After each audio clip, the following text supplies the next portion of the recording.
witness this hour the power of a wildflower that the storms could not kill and the enemy could not devour. Conceived in shame with an unsure tomorrow that the vultures sought to steal and the earth sought to swallow.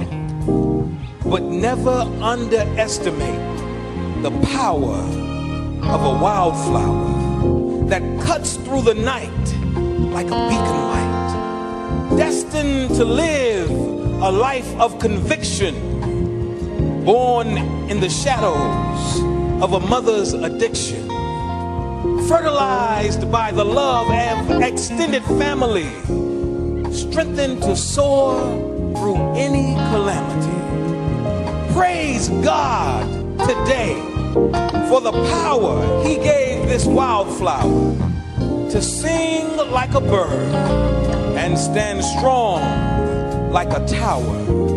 Shankar Dukare, may your blessings continue to shower and you always display the power of the wildflower.